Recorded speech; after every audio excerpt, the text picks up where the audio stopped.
The Earnestly Speaking podcast is a show that is founded on free-flowing conversation and may at times venture into mature subjects. Listener discretion is advised.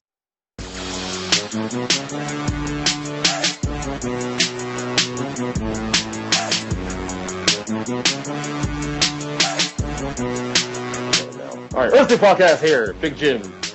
Oh, wait, no. We don't do that again. Kyle Nash. The game. Big Jim. Nies with us. I don't want to get Kyle fucking bent out of shape though. Listen, all I'm asking for is to be paid to the celebrity on the fucking show. I'm just a guy, okay? You want to know what the shorthand for the Jacksonville football team and I have in common? We're just Jags, okay? Period. End of story. Okay. By the way, speaking of things that are a little out of place, like me being at the last one to be introduced, which I wasn't this week, and thank you for that.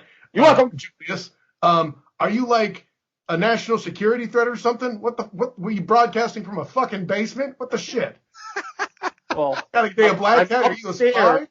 In my closet, which is really an office, but no, the wife actually said she'll help me design it, hopefully soon. Good, man. Yeah. You got to work on it, man. I mean, I had to go from just regular backdrops to ring lighting and backlighting and all of that. This has been an adventure this year. Well, you're making me feel underdressed right now with your shit. I thought I was good. I'll put this on camera real quick. Kyle, you'll appreciate this. My Dr. Cox Funko Pop here. Fuck yeah.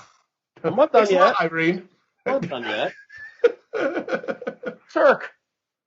Turkleton. Put that down. That's right. It's my wife and I's favorite TV show, so.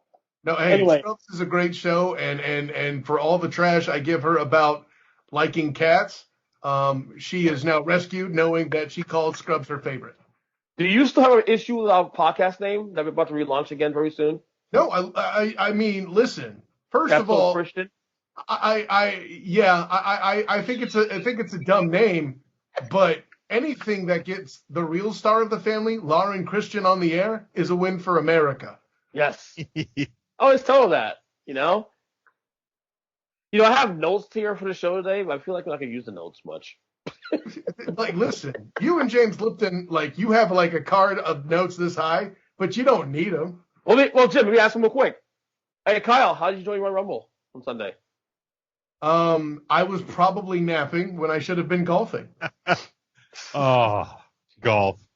By the way, you can't see golf courses where I'm at right now. By the way, John Cena did not buried under 10 inches of frozen bullshit. Hey, the only reason why I'm talking about golf, the only reason I took up golf was the pandemic. It's fucked us all up, gentlemen. Moving on. Yeah, I would have never, like, golf's an old people sport. I have no business doing it, or I want no part of it. And then I'm like, I had a neighbor of mine in the neighborhood. He was like, hey, you ever been golfing? No. Want to go with me sometime? I mean, I can't do pickup football anymore. I'm 40 and it's a goddamn pandemic, So I just do a podcast. Fuck that. I love golf, man. You golf? Oh my God! A couple of summers ago, well, between like March and November, which is your general golfing season in Pennsylvania. I mean, don't get me wrong, if it's wintertime and you hit like a 30-degree day where it's sunny, I'm gonna get my fat ass out on the golf course. But from March till November, which is general golf season, I think one year I played like 58 rounds. I guess the question is, I took days off work. I played doubles on a weekend. Nice. Then my wife reeled me back in, and usually I get in about 30 rounds a year.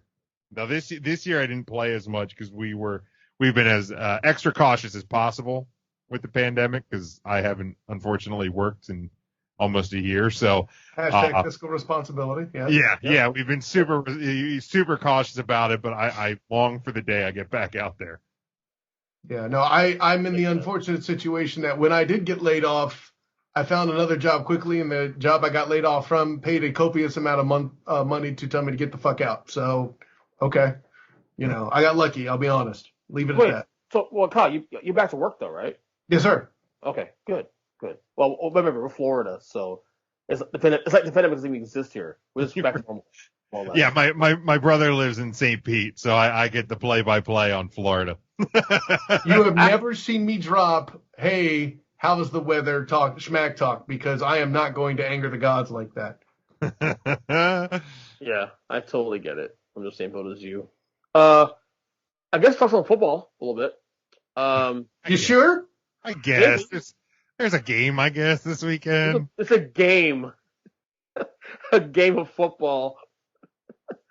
At where WrestleMania will be in a few months after that. That's true. Right. That is a big fat hairy deal, though, no doubt. Yeah, of course. But before we talk about the game, yes, there's still stories around the game that had nothing to do with the game. You guys saw that Brett Favre comment on Deshaun Watson and his situation in Houston? Brett Favre wanted to weigh in on Deshaun Watson's situation just because he's Brett Favre. Yeah, I mean, could he not? First off, wait, before I do that, what I probably should do is read the quote real quick that stood out. Please. To give listeners an idea what we're talking about in case they don't know about what was said. Now, and in fairness, too, Favre was asked a question. It's not like he just said, listen, right here. Right, well, yeah. It wasn't like an unsolicited opinion, but it was still kind of unsolicited, I guess. Sure. I mean, I wrote a piece about it in my blog yesterday about it. You right? I was kind of heavy on him. I'm not gonna lie, maybe a little biased because of my, I don't know. Me and Kyle have a thing where we don't think Brett Favre is a top 10 quarterback all time. So just saying. But here's a quote that rose the ire of myself and many others, and I'll get you guys' take on this. Quote: "I'm kind of old school. You get paid a ton of money to do a certain job, and just do it and let the chips fall where they may. I think we make too much money to voice an opinion, but I'm not saying he's wrong. I think it's a different day and time, and it'll be interesting to see how the organization handles it." Like I said, I wrote a piece on my blog, earnestly.net, of course. Like I said, I'm a free speech absolutist. You can say what the fuck you want. There's, freedom of speech doesn't mean you are absolved of consequences, of course. I just think that what he said was kind of tone deaf. Given the climate today. And you know me, I'm Mr. Free Speech.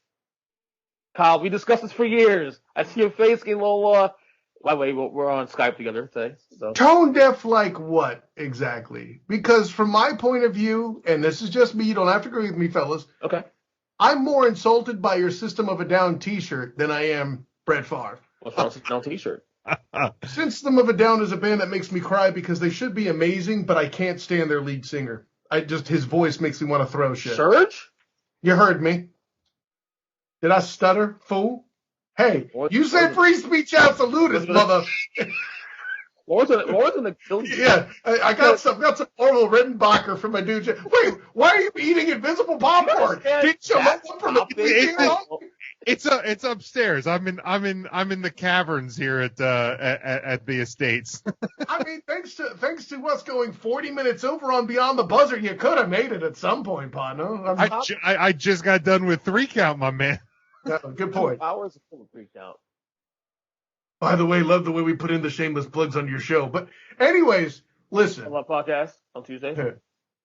To hilarity by default as well. Here's the thing. I think this is a lesser version of people going after Drew Brees too much for his comments back a while back. Now, the good news is, to my understanding, I have not yet seen a meme of Brett Favre in a Klan hood, so I guess that's a positive. But what I'm trying to say is this, gentlemen. Favre's situation, everybody who's calling Favre a hypocrite needs to pump the brakes a bit. The difference between Favre and Deshaun Watson, and even in his quote, if you read it in its entirety, he says, and I quote, "I'm not saying he is wrong in what he's trying to do." But the difference with Favre and Deshaun Watson, because Watson's right to do what he's doing, is that Favre, when he left, knew that they had a guy who we now have dubbed the middle name treatment, Aaron Charles Rodgers. We knew that was a thing. He knew that was a thing.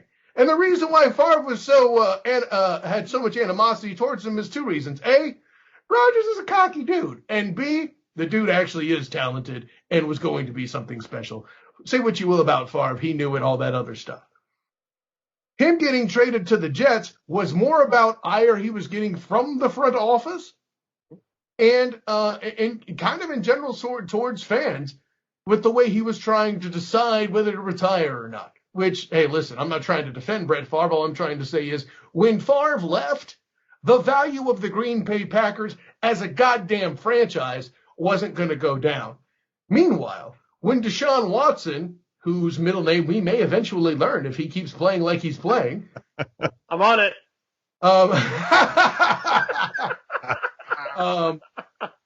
Is going to leave the Texans in just a complete shambles. To this point, help me, guys, with who the second best quarterback for the Texans is. The correct answer is whoever they trade Deshaun for, even though they say they're not trading him, that includes a quarterback in the deal, okay? Because beyond that, I've made this point before on this and other shows. Who is it? TJ Yates? I was going to guess Matt Schaub. I figured he was on the list. He was still quarterback there. Yeah, exactly. I mean, which, by the way, Matt Schaub was an excellent backup for Michael Vick. Somebody tested him, and they weren't wrong to do so. It was a better choice than, say, Brock Osweiler. But I say all that to say this. To call Favre a hypocrite to this situation is a bad comparison. But to imply that he was somebody who just let the chips fall, granted he was over a decade in at that point, and it's a little different. Let's not go too. And he did try to correct by saying, hey, I don't think he's wrong. He needed to hit that harder and double down on that point more than the fact that they get paid so much money for the game. Right. I think for me, like I don't think I was as mad as some people are over what he said, but I think it's just it's connected, and I think we're gonna hit on another one of these things where, like, this notion of, like, just because you're paid to do something and you're paid to be in a position doesn't mean you're not allowed to be unhappy about it, doesn't mean you're not allowed to speak up about it, doesn't mean you're not allowed to want more, want better. Like Deshaun Watson, I mean, we know that he's extremely talented. I don't know if we understand how good he is because of this situation with the offensive line and the coaching staff and the way the team's been managed. Like, my brother and I talked about this similarly on Huddle Up on Tuesday, because the number of people with terrible Matt Stafford takes since that trade went through has been astounding. Because I'm like, is he the best quarterback of all time? No, but I'm like, if you don't understand that Matthew Stafford greater than symbol Jared Goff, and it is a upgrade at that position, you can argue if that they overspent. Like that's a whole separate situation. But like the disrespect on Matt Stafford is astounding. And I'm like, he was in with a team that has been horribly run for decades. And the Texans are a horribly run organization and have been for a very long time. So I have no problem with Deshaun Watson speaking up and saying, like, you know, I want to be traded. Like, do I think if he doesn't get traded that Watson's going to not show up and perform? Absolutely not. I don't think that's who Deshaun Watson is. I don't either. If he's a Houston Texan, he's going to play, and he's going to play the way he always has. But there's nothing wrong with him saying, I want out of here. Like, you know, it's kind of been a week of like, last couple of weeks of like old dudes just playing like the old dude card, because like the Undertaker was on. Like, Undertaker was on Joe Rogan and is like, you know, back in my day, guys used to carry guns and beat the hell out of each other in the locker room, and these guys are soft. And then Goldberg. By the way, that's a topic for Take 3 this Saturday. My topic for Take nice. 3. Topic. And then like Bill Goldberg's like, yeah, what he said. And then Jim Ross is like, yeah, what he said. And I'm like, are you like, just because guys aren't like shanking each other in locker rooms doesn't mean they're softer now. Like, we're okay having video games and not like beating the piss out of each other for no reason. Doesn't mean we're not tough. It just means like we're probably smarter than you. And like if something like if something isn't right, we're gonna like speak up about it. Like that's okay to do, and I think that's all Watson's doing. So it's just like it's a generational thing, and so Favre is Favre, and it is what it is. To that point, though, Jim, there's another extreme. Like there's get off my lawn take. And then on the other side, there are people who are then trying to make it a political thing and to say, oh, well, here's privileged Brett Favre versus the black quarterback. I'm like, oh, Christ, color's not even a factor. I acknowledge that too, but it's a reach. I agree it's a reach. But I'm saying, though, the reason why it's something that you have to at least keep back your mind, though, is because of the climate we're in now. That's why. See, I'm not saying it's right. I'm just saying it is what it is. And is it partially too because Brett Favre was an open Trump supporter? Well, I mean, like, you can use that as an angle. I'm not going to. I didn't. Right. I'm not saying you, but I think there's people who have already been mad at Brett Favre this year in the last year because of that. Because he's golfed with Trump and he's a Trump dude. Not that anybody should be surprised that, how old's Favre now? 71, 73, something like that. From a particular part of the country, it's he's a Southern old white guy. Like, and I'm not saying that all Southern old white guys are all Republicans, but like, there's a demo. Kyle's probably the white guy. Yeah, I'm not even a white guy apparently. He's tan. So. And like, I mean, to the Undertaker on Joe Rogan, I'm like, the guy's a 50-plus-year-old Texan. Like, not that I'm justifying it, but like, sometimes old people from where they are say old people things from where they are. I think it's more about the fact that people also see Brett Favre even without knowing if he's a Trump supporter. Like, I didn't know that, but you said it, and I'm like, okay, it fits. And I think people make that assumption on Twitter and then assume the worst of Brett Favre. I mean, listen, I'm not fond of his play, but, and there's been some off-the-field conduct with reporters in the East Rutherford area that probably was wildly inappropriate. I get it. Right. But I don't think race came into play in his comments at all. No. Actually, I don't think he's that intelligent to go there in his head. That's just me. It's too easy also to use race as the elixir. But the thing is, though, because again, not to repeat myself again, but because of the climate, it's already in play for discussion. Not saying it's right to be, but it's going to be played for some people, right? For the rest of us that are actually, not racist, it doesn't, or smart, well, not racist and smart are actually the same thing, if you ask me, Ernest Christian. True. Yeah, and like here's the thing, like, do I think that race had anything to play with it? I do not. But also, I'm a white male. I'm a middle class white male. So, and that doesn't mean I don't have an opinion, though, Big Jim. No, I'm not saying I shouldn't be allowed to have an opinion, but in the same time, like, if somebody's being treated a certain way and has been for a long time, and in a way that's not okay, that there are going to be receptors, and not just in a race situation, because like, if somebody's been in an abusive relationship, man or woman, like, if anything like raises, we've seen like when cats get on edge and the hair stands up, like if there's any of those situations that kind of trigger those emotions, then like I'm not necessarily going to fault somebody for feeling that way, but I don't know if we've talked about it on here, or EJ, if you and I have talked about it, and I know you've talked about it on solo pods and things, but like there's a fine line between feeling an emotion and cancel culture. And you always kind of have to watch that line. Like, yes, sir. So it's okay to be mad at Favre and not like what he said about Watson. And even if your personal receptors go up about something, that's okay. But like this isn't something that Brett Favre should be canceled over. This was maybe something that he could have answered a question differently. But we have to be careful how we toe lines. Or it's energy that's being wasted on getting Chad Wheeler the hell in jail. Or that, yeah. Let's do that. That's another story.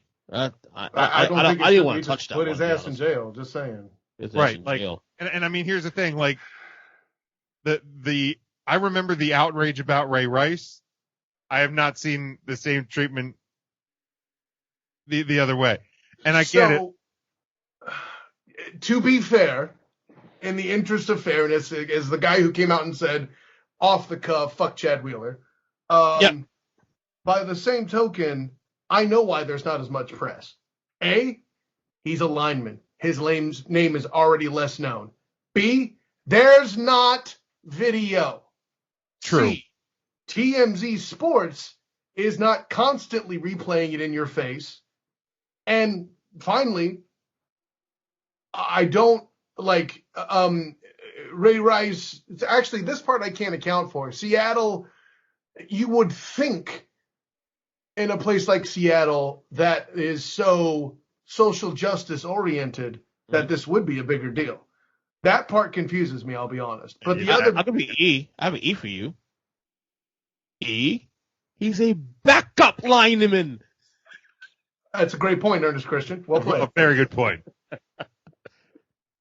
Just saying. I'll replace what I was going to say. That's my D because I thought geography was a factor there, but yeah, Seattle, step your fucking game up, Seattle, is what I'm saying. Yeah, anyway. The bottom line is put the motherfucker in jail. Thank you, sir. Yeah, that's what I'm saying. I don't know. What is it with old guys? That was a great tag team, by the way, from the wrestling guy. I appreciate that. That was awesome. What is it with old guys weighing in on quarterbacks this week? You had, of course, Brett Favre. Yeah. And now you have Carson Palmer weighing in on Dak Prescott's situation. But I got to say, reading the quotes thoroughly, I kind of see his point. First off, I want the record to show reading quotes thoroughly puts you ahead of about 85% of the reading public. Absolutely. By the way, 47% of statistics are completely made up. Moving on. That's right. That's one of my favorite games to play. Yeah, Kyle, the data guy. I love that. I always love it. Usually the number I use is 86.2% of statistics are made up on the spot. So basically, real quick. So I was staring at my John Lynch jersey when I said it. 47. What'd you say? I was staring at my John Lynch jersy when I said it. 47.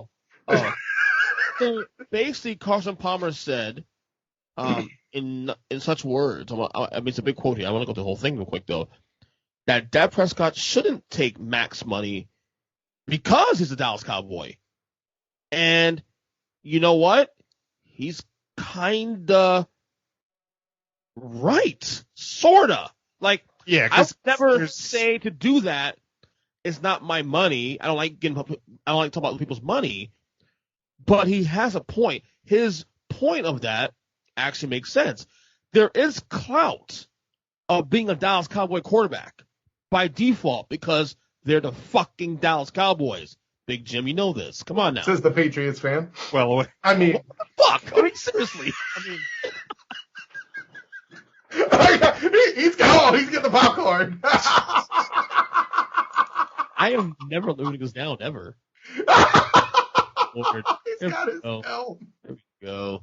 But seriously, he has a point there because by default, Dallas Cowboys do get an extra look-see because they're the Cowboys. They're the sexiest team in football, arguably in sports. They always get eyeballs. I mean, they're the most valuable. They're hated unrationally at times, or most of the time. So there is truth to that. You can make money outside of just being the quarterback because you're just a Dallas Cowboy. So Carson Palmer's point makes way more sense than Brett Favre's. Yeah, and he's right and he's not right at the same time. And I mean, I've tried to take this approach with Cowboys fans because there's some friends of mine that don't think Dak is worth even, anything above, I think, like 31, 32. So I get what he's saying because, there's endorsement potential. There's post-career potential with, we see with Aikman and Romo and, almost every analyst team has a former Dallas Cowboy or a Dallas Cowboy quarterback on the board. So, yeah, it's the position, but in the same time, I mean, we look at what happened this year. Dak, they can't get him under contract. He plays a handful of games and his foot almost snaps clean off his body. So the thing I say is, should he necessarily go for high-end money? Well, it's kind of a hard call because you're coming off of that injury, and by all accounts, he should be 100%. But sometimes injuries change guys. So I think the Cowboys have a little leverage on that front. But I also don't think he should take like bottom of the barrel money, just assuming that there's going to be endorsements, there's going to be this, because we know, anything can change in a moment's notice on a single play in the National Football League. So I think there has to be some sort of middle ground. And this is what I've said with the Cowboys need to do is they need to be smart and get him under contract. But there needs to be a middle ground there. And I don't necessarily, when I saw the headline, and again, that's difference between headline reading and digging into it, because I was like, man, what a dumb thing to say. And then you dig into it, it's like, I do get what he's saying, but he shouldn't take the highest money, because first off, the Cowboys have a lot of big contracts, and they want this team to succeed long versus short. But in the same time, you also have to gamble on yourself a little bit. So if the Cowboys don't want to get it done and Dak does end up wanting to go elsewhere, then I can't fault them either. Like, I love Dak. I want him as my quarterback. But, it's business. 100% business. I'm with you, too. And, listen, the only reason why Dak Prescott hasn't won a playoff game is for one reason and one reason alone in 3 words. 4 words. Aaron Charles fucking Rodgers. Okay? If this cat doesn't drop a play in the dirt and make that shit happen, I'm right, Jim. That's a playoff win for Dak. Okay? And if I remember the opponent correctly, I'm under the impression that he could have won the next game. Okay? Especially with that line in the day. What's that? The Frocons. Anyways, so moving on. So with that in mind, here's the other reason that was lightly touched on, lightly sprinkled over, but not really hit home. You retained Amari Cooper, which is fine, by the way. I have no problem with that, but have basically no one else. What we've come to find out is that Cole Beasley is a good second or third option. And by the way, if you haven't noticed that before as a Dallas Cowboy, which I believe you have, Jim, you are a smart Cowboy fan, a pair of words that are not normally put together. I digress. Smart and emotional. Definitely emotional. That's what I'm talking about. That's more on the fanhood part than the Cowboy part, let's be honest. But, I have a feeling. I don't blame them, though. The Cowboys are so fucking, that's basically what I'm saying. Just like you're feeling pain about, you can relate to Jim about unexplained hate and painful seasons. As a Patriots fan, certainly in this season, right, EJ? So anyways, I'm such an ass. No, but the part that we've lightly tickled the ivories on is, if you haven't recognized Cole Beasley, and for those who need a reference, at 185 years old compared to Tom Brady's 567, he's the third or fourth man in the best Buffalo Bills receiver corps in the franchise's history and doing great things, okay? Wait. Better than Andre Reed and James Lofton? Did I stutter, bitch? Slow your fucking roll. Slow your roll, Patriots fan. No, I only gave you flack because I actually talked about this on Haps. But I saw that. Oh, you did see that. So yes, the reason why I say that is, can you please name the elite Hall of Fame level running back that is in Buffalo right now? Not named Kenneth Davis? That's Thurman Thomas. Come on now. No, I said right now. Oh, right now. Well, yeah. Okay, in other words, there isn't one. But thank you. Big Jim for the win. I totally get it. So, yeah, over and above having the support of a Hall of Fame caliber effing running back, and you're going to try to say at this stage in the game that Josh Allen is as good as Jim Kelly? I didn't know this was that kind of pop. Why are we talking about Tokyo Jameson? Who's been saying that? That's like, no. Not only that, Jim Kelly's my second favorite quarterback of all time. Right. So my point is, this receiver core is that goddamn good to get numbers that are better than that receiver core when they had all that extra help. Diggs was great this year. He was saying at one point MVP caliber. August. He did. That's on when this I said show. It. On this here show. It was one of many shows I said it because I'm a cocky sumbitch. That's not the point. I'm just saying on this show. I can only claim it here. You know? Oh, yeah, no. And I respect you claiming your territory as you did. I'm telling you it happened to other places, too. Danny Thompson will tell you constantly that I said it on Beyond the Buzzer multiple times. You know. Anyways, you can't get a receiver core like that if you're paying Dak and you're paying Cooper and you're paying Zeke and you're paying now age-ridden offensive linemen. Mm-hmm. Hell, they've had a cut of you as sacrifice to the fiscal gods. Your boy Thomas Edward Bieber Brady, the quarterback that threatened your marriage, EJ, is doing the same thing. The same thing in his life, in his professional career. Has he ever taken the max contract? Nope. He's relying on that side money. And the funny thing about TB and the whole TB12 thing, if you really look at it, Brady doesn't have a lot of endorsements. But Dak, I think, is a lot more endorsable guy. I think he should do, like, just to mention another quarterback of color that was greatly successful in commercials until his injury situation and stuff went down with the Panthers. Cam Newton in the Dannon commercials was awesome. Yeah. Dak needs Dannon or something like it. And to prevent the problem you're talking about, Jim, of it happening or there being an injury that could cause a problem, get a good talent agent to lock that ish up this offseason. That way, if something goes down, he can claim the Charlie Sheen defense on stage. Dude, I already got your money. Plus, let's be real, Dak's a chick magnet. Well, he is. My wife thinks he's good looking. No, I'm not saying he's not. But what I am saying is, I mean, I don't know if you want to, well, I don't know what you're trying to sell with that necessarily. But what I am trying to say is maybe perfume. I don't know. But, yeah, that's. I mean, then that way you're talking about post career stuff, like at that point. Which, by the way, so then at that point, not only is he a Dallas Cowboy quarterback, if he gets more weapons, he would be a division-winning quarterback. He would be a multiple postseason quarterback. Mm-hmm. Then he could start building a resume to be a late-in-life Hall of Fame quarterback, because when he becomes a personality in a booth somewhere, that instantly boosts you to become a Hall of Famer, whether you should be or not. And do you have any idea the revenue that comes for a human being with all of that? There's a reason why the jacket is gold, motherfuckers. Yeah. I like that.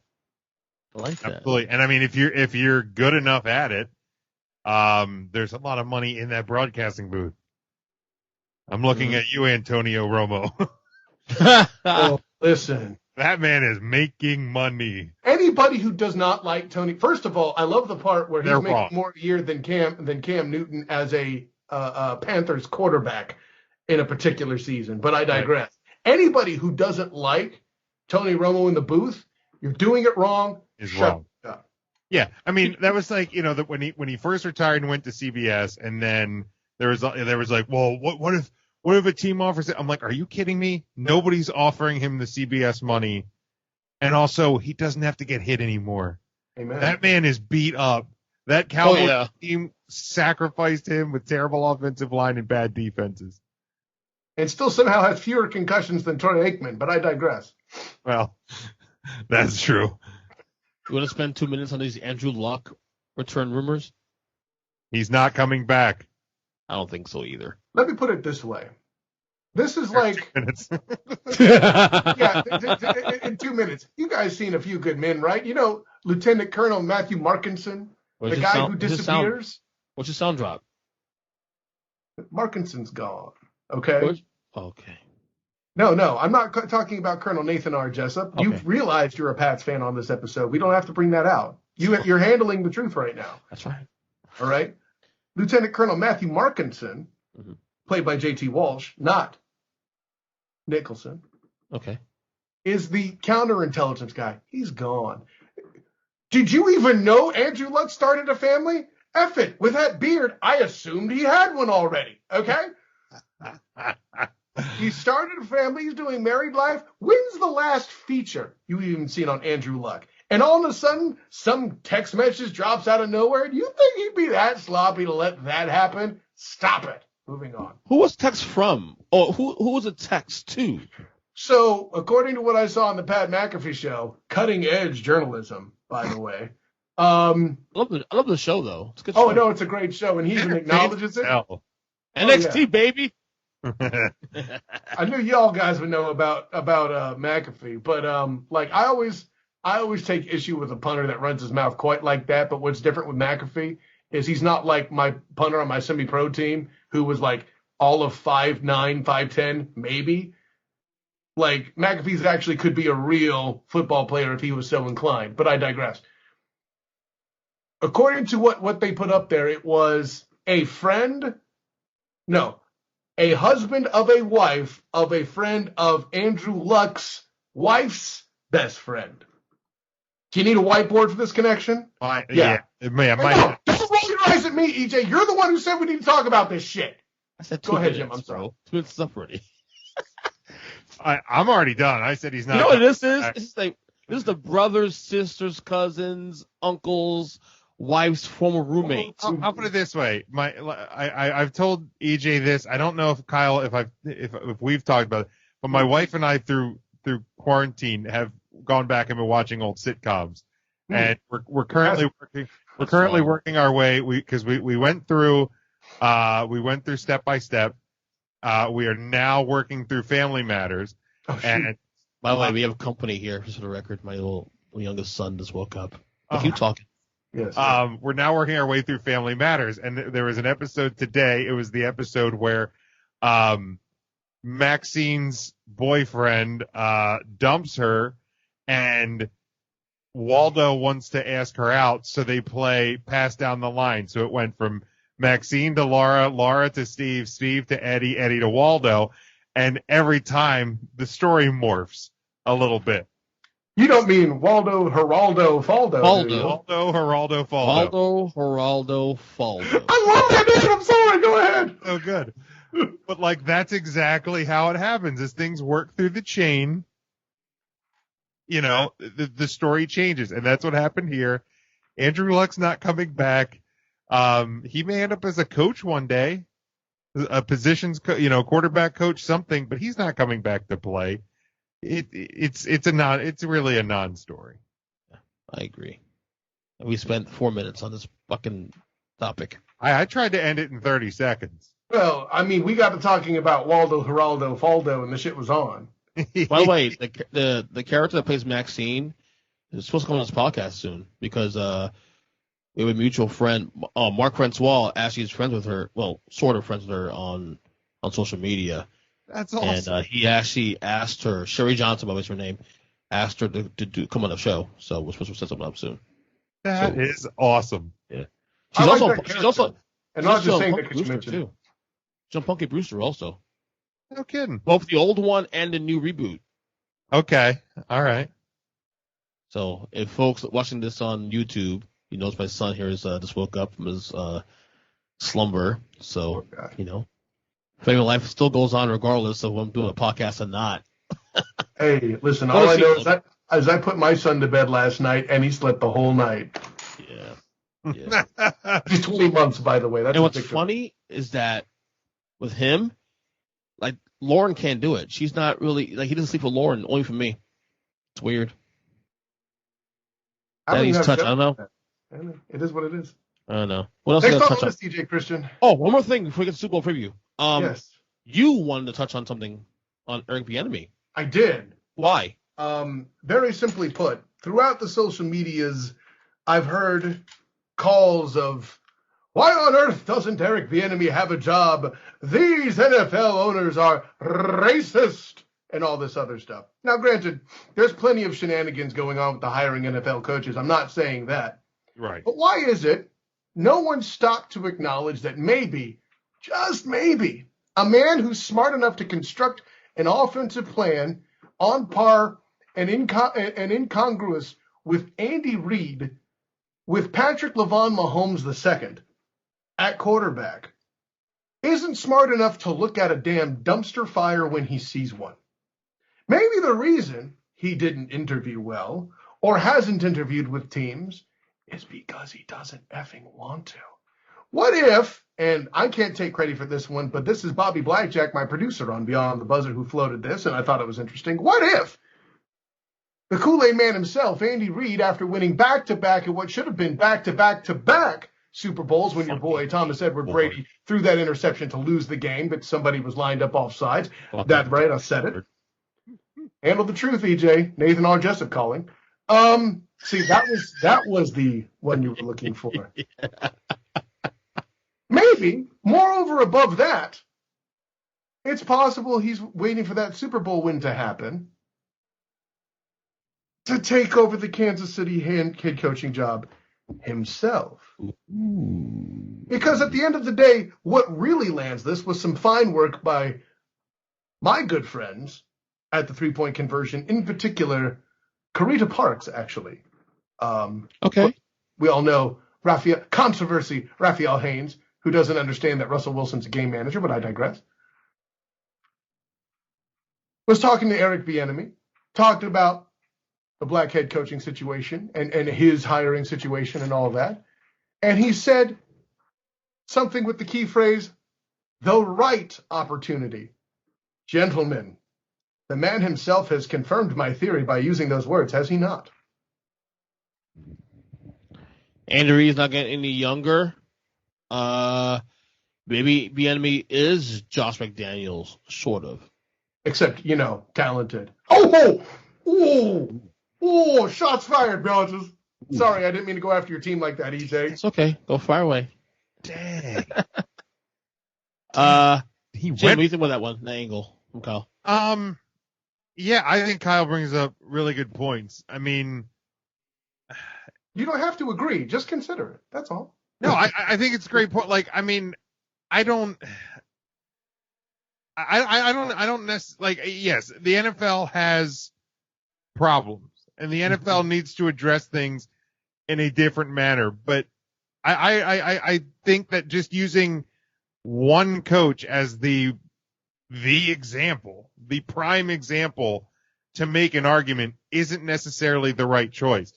And unfortunately, you're never going to be able to ask him that question until he's retired. You know what I mean? like I don't think you can go to him and be like, did you want these jobs? And he want to be like, no, so like, it's one of those things where, like, we're never really going to know the answer. Like when I talk about like things in wrestling, I always joke that, 10 years from now, we'll be able to finally hear something to wrestle with Bruce Pritchard on what happened in 2020. What happened when?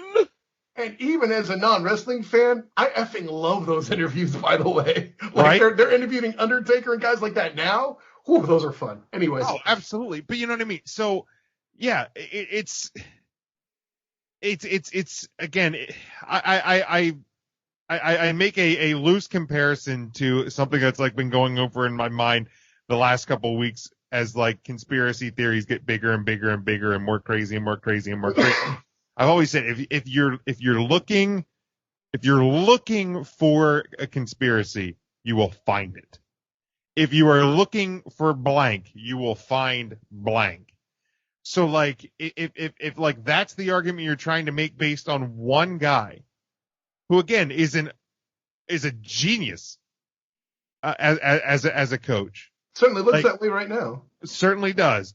Like, maybe it's not what you're looking for it to be. And maybe it is. I don't know the answer. I think, Kyle, you made probably one of the most compelling arguments that I've heard about it, because I think so many times people just want to play the normal. Well, real quick before you go to that, meetings yet? He's taken some meetings, yeah. Okay. And I forget if it wasn't the Texans didn't talk to him, but the Eagles and the Lions said that he didn't interview well, which to me translates, he came to the table and said, listen, y'all are trash. I need this, this, and this. Obviously, it didn't go exactly like that. But if you're a big-time candidate, damn it, I don't care what color you are. You negotiate big time, and you get the terms you want, so you have the best chance to survive in a very tough job environment. Let's be clear, too, by the way, because if he flounders or fails, they're going to be like, well, We hired your person of color and it didn't work. Let's do whatever we want now, right? There is some validity to that. And the final point I'll make is for all those people that claim, oh, well, they should have hired him. Are you trying to say that the only way Eric Bienemy is good enough to get a job is through a handout? Now you're dissing the candidate that you're trying to back. I totally agree with you. I totally agree with you. Yeah, and my question has been like, what do they mean by doesn't interview well? Like, are they asking enough questions that they go, okay, I know that he doesn't want this job. Yeah. So like, doesn't interview well doesn't necessarily mean that he's not going to fit in that position. But if you're asking certain questions and you get a tone from a person that says, I'm not leaving Kansas City, I don't want that job, because the NFL has the Rooney Rule, so that there has to be a process that teams have to go through. So, are they just using him to check off a box, and then they very quickly realize he's not leaving Kansas City. He's going to stay as the position coach there. So again, maybe he is the heir to Andy Reid. Because if that's true, Jim, they can't say, dude didn't want to be here. How bad does that make them look? Right. Eric Bienemy, a guy who you use the word genius to describe, looked at this and said, fuck this shit, I'm out. Come on. Yep. Right. Exactly. I mean, also it's like, okay, well, I guess I'll stay at my job in Kansas City, with the best quarterback in the league. I'm about to keep my job. Yeah. And Mahomes is under contract till forever. So why do you $500 million? You know what I mean? Yeah. Why are you leaving that? Exactly. It's illogical. Speaking of Mahomes, let's end the show here with a little Super Bowl preview. This Sunday, Chiefs, Bucks. The line has not moved. It's been at 3.5. Well, now what? 11, 12 days removed from Championship Sunday, and the line remains the same. The vibe I get from people right now about this game is that Tampa might win this game. Oh, God. TB12. It's funny how I'm being accused of Brady guy, and I'm rooting for the Chiefs to win this game. That's funny how you say that, Kyle. Well, that's first of all, that's because you're a basketball analyst and there's certain key facts that you're glossing right over. But I don't know if you wanted me to go first or you're saving the celebrity to wrap it up. No, but seriously, the vibe I get from people is that this is the Bucks. The Bucks are going to win this game. That's the vibe I get. I'm still leaning Kansas City, but it's definitely a crapshoot. Closer to a crapshoot. Tampa's full strength again, pretty much. I know exactly why it's the vibe you get. It's your deep-seated Patriot love and your Tom Brady. No. I'm being serious here. I am too. I think Tom Brady being a part of it is in your head. You can't speak to it. It may not even be on your frontal cortex, but it is subconsciously. Here's the problem. I'm rooting for them. Here's the problem, Ernest Christian. What you looking at there? There are solid facts that back that occurrence. Okay. What happened? Raise your hand if somebody can tell me something significant that happened to the Chiefs in the AFC Championship game, other than they won, obviously. Think health-wise. Didn't they lose their left tackle, right? Very good. Fisher is not going to play. He is out. That's huge. Well, didn't they also have was their center on the Very good, Jim. There's a reason why the Huddle Up podcast is the most awesome one. That's not mine. Well done. I'm supposed to say that, Jim. You know better. Anyway, just like if you compliment me, I don't expect you to be like, the student of the game is better than me, but watch my shit. I know better. Okay. Hey. Hold my beer. Take 3 counts of best wrestling podcast on the planet. Well, no, that's a fact. I will give EJ credit. He puts me and my show over his own show on his own show. So I do. My co-host in the process. I do appreciate that. Listen, EJ knows where the bar is set. Okay, it is what it is. I don't know that EJ's been podcasting wrestling for 18 years like I have been football, but that's a whole other thing.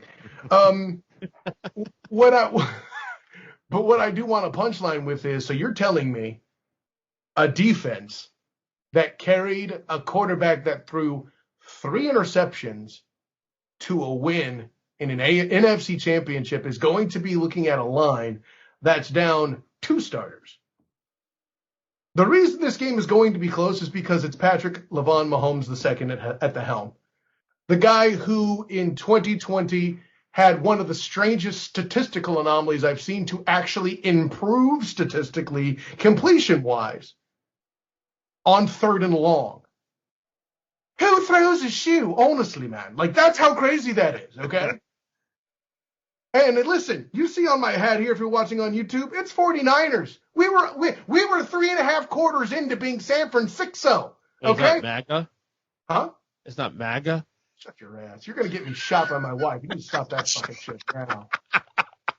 Bro, like that. You like that? Come on. San Fran 6-0.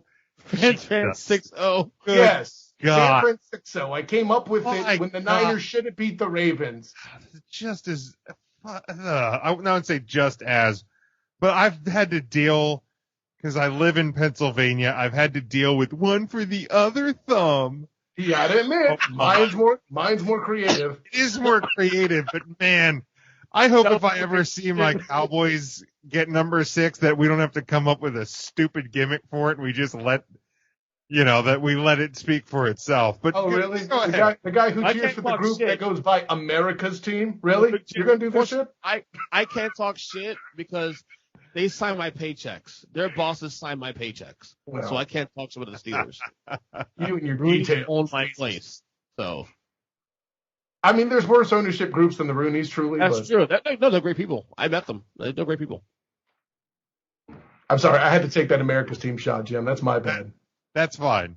I have to apologize to a celebrity, because unlike EJ, I was not tactful enough to realize where I was when I started talking shit. That's me. The golden voice, man. What's wrong with you?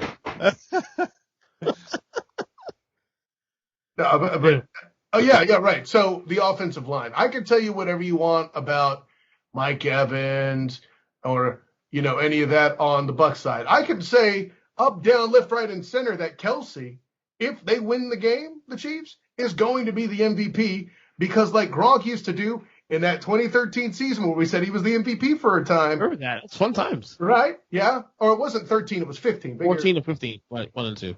It was 15 because it was after I went to the NFLPA yeah, 15. 15.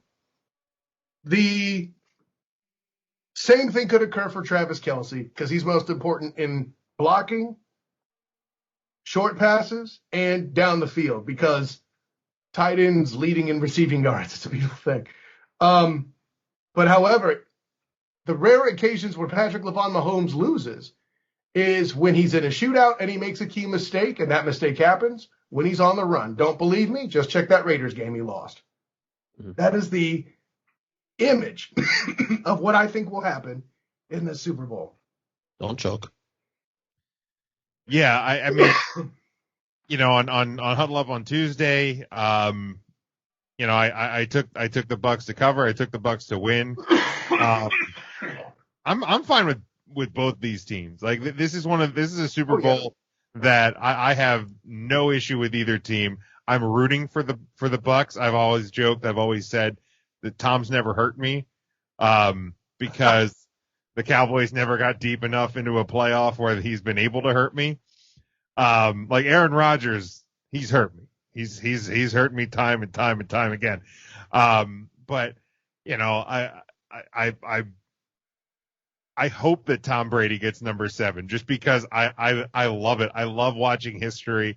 I've always said he's the best of like the generation of quarterbacks that I've watched in their prime when I've been old enough to appreciate it. Like, you know what I mean? Like I remember seeing him take that job, and I've seen what he's done over the last 20 years, and I've been able to appreciate it. Cause like, even when I was a kid, like when it was the Cowboys and 49ers in the mid 90s, I was 10. I can't appreciate that in the same way that I can as an adult, and watching what Brady's done and watching what Manning did and all of that. So like, I don't hate Tom Brady. I can get why people get mad at Tom Brady. I can get why people in the AFC hate Tom Brady. I can get people who have been burned by him in Super Bowls can hate him. But again, you look at the Chiefs, and it's a great organization. Andy Reid is such a likable coach. Yes. Mahomes is so much fun to watch, and it's a team that looks like it's having fun. I think Tampa wins, and I said if I'm betting over under in this game, I'm taking the under because I think it's going to be a little dangerous to try because Brady has made some mistakes this year. Like he hasn't been perfect, so I don't think you want to get into a point where you're going straight shootout, and always relying on the defense to have to make that one stop. Like that can be a dangerous game if you continue to do what they've done over the last month of the regular season and through the playoffs. I think it's Tampa's game to lose, despite Kansas City looking like a clean favorite because they're defending champion. And it's hard to get back and win. Yes. 03-04 was the last time it happened. Like it is not an easy thing. Now, if you go back over history, a lot of teams have done it. The NFL is a lot different then. In the modern NFL, that's a hard game. That's a hard thing to do. And I'm not saying Kansas City can't do it, but I like the tone and the tenor around this Tampa team. Was it? There was a guy in the locker room who was like tearing up after, and they're like, "What are you crying for? We got work to do. Like, we're not done yet. Cry in 2 weeks." Like, right? I just, I think that it just, they're going to feel at home. Like, I understand, like, I know it's not a full stadium. I know it's not all their crowd, but they're in their locker room, in their house. They know how that field works. They know how that stadium looks. That's their place. And I think that's going to play a little bit into it as well. I love how you say, Brady never hurt you and, all that and the Super Bowls. I don't know about that. I know hurting Brady. Giants fan here. I know about hurting Brady twice. I'm just converted saying. Giants fan once they slapped him around a little bit. And no, Brady has never technically hurt me directly as a Niners fan. I would also sustain that the one time he would have posed a threat and maybe impact the Niners' efforts to get to a Super Bowl, Colin Kaepernick actually made a clutch-ass throw to prevent Brady from coming back, which saying Colin Kaepernick and clutch-ass throw is not a phrase you do very much, but it was there. And I'm not saying that to talk trash on him as a quarterback. That's still when he was a heavy running guy. He crushed Aaron Charles Rodgers with the run pretty often, kind of like this past team did in 2020, or 2019 for the 2020 playoffs. But I've mentioned the tactical reasons. But EJ, you're looking me in the eye. I already know that karma, because of all the ish I talk on your show, alone is going to have Thomas Edward Bieber Brady win the Super Bowl. You asked for it. I'm not rooting for it, although I won't be mad about it. But I mean, celebrate with Tom after the show. Don't tell Lauren. Don't tell Lauren. I know why it got awkward there for a bit. You called her Tom on accident one night in a particular time that was very inconvenient. Tommy. What did you call me? Tommy. So you picking the Bucs to win this game too? I just did with Beyond the Buzzer, and I'm doing it here too.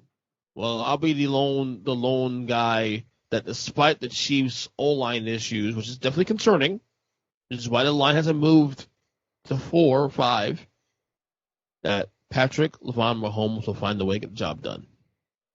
Now, in this way, I do agree with the line. It is going to be a single-score game, no question.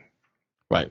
Yeah, I think as far as Super Bowls go, I think there's definitely better odds that this is going to be one of the more fun ones in recent memory to watch. I think this is one of the best matchups that, when you look at the playoff field when this postseason started, I think this is one of the better matchups that we could have gotten. I'll be honest with you. It's the first Super Bowl I've actually excited to watch in a little bit. Probably since Either Atlanta, New England, or Seattle, New England. Neither of those I expected to be particularly exciting, and last year's I was excited for a reason different than you're implying. But here's where I'm at. Team was there. Exactly. I wasn't going to rub it in until you just said it, but yeah, take that, bitches. Are you still salty with the loss? Still salty about that? No. Why would I be salty? What happened in that game? They were up for 3.5 quarters. I appreciate that. You know what happened? Patrick LeVon Mahomes II happened. How am I going to get mad at that? Yeah, I know. I mean, anyways, like as many times as Danny Thompson wants to throw punches about that, oh, Jimmy Garoppolo lost the game, I say, we didn't choke, man. Anyways. 28-3. But I did that just for you guys. I knew you'd enjoy it. I love it. 28-3. As far as how exciting I think the game's going to be, it's not going to be Cardinals Steelers, okay? But it will be better than last year's Super Bowl. I think that's true. Yeah, I'm with you there. On that note, fellas, great time again tonight. Honor, joy, privilege, gentlemen. Always. So, plug away! So I will go first because I am not the celebrity. I am just Kyle Nash, the student of the game. Find me on Twitter at the SOTG. Find me on Instagram as the same, the SOTG. Find me on Facebook as the student of the game. Check out my work with Beyond the Buzzer Monday and Thursday nights. Actually going to be going to one night a week here pretty soon because, you know, the NFL is over and, well, my psychologist says I should only do one episode a week. What's that? Is there a podcast for this show? There will be a podcast for the show shortly, but probably because I need to give you Danny Thompson's number and you can harass him. We'll take care of that off there. Anyways. That's not a problem. Not a problem. Not a problem. I know it's not. You think I'm joking with you. I'll do it. You know the Shannon Sharp meme? Not a problem. Skip. Anyways. Skip. You sound like Danny Thompson doing a Shannon impression right there. I like that. Anyways, speaking of Danny Thompson, Beyond the Buzzer, Monday and Thursday night, 9 p.m. Eastern on the Beyond the Buzzer stream. If you're somebody who does podcasts, just use your goddamn headphones. Of course, then there's also Hilarity by Default on YouTube. Check out the Hilarity by Default YouTube channel. The reason why we haven't dropped anything lately is because, frankly, Demosthenes has dealt with 3 or 4 different things blowing up at his apartment at literally the exact same time. Like literally blowing up? Like literally? Like his oven, yes. He tripped walking upstairs and his head went through a wall. What? Then don't worry, he's fine. And just various other things going wrong. I think he lost power 2 nights ago. Like, the dude has been dealing with some ish. Yeah. But hey, like any Greek, Demosthenes Euclid will conquer and overcome, and soon there will be more episodes of Hilarity by Default on the Hilarity by Default YouTube page. Thank you for allowing me to plug it again. EJ, well done. Of course, check out my work with A7BN Sports on the A7BN Sports Facebook page with their work on oldschool101.com. Here's a podcast for you, the Captain and Company Morning Show. They were actually at the Rolex this past weekend covering that race. So look out for that. I'd have been there too, but the Rona. Anyways, so, and then of course, check out my writings with the 3-Point Conversion, the 3pointconversion.com. That's the number 3, not the word 3. Big Jim. You got it all? Wait, Kyle, you got it all? You get everything? I gave it all to her. Anyways. Tommy. All right. Jim. Speaking of the number 3 and not the word 3, I host a pro wrestling show, 3 Count Thursday. That's why all the backdrop behind me is wrestling related and not sports related, and why I'm in apologize for that. Wrestling t-shirt and not a sports t-shirt or a sports shirt because I just got done with the 3 Count Thursday tonight. So you can check us out, 3countthursday.com.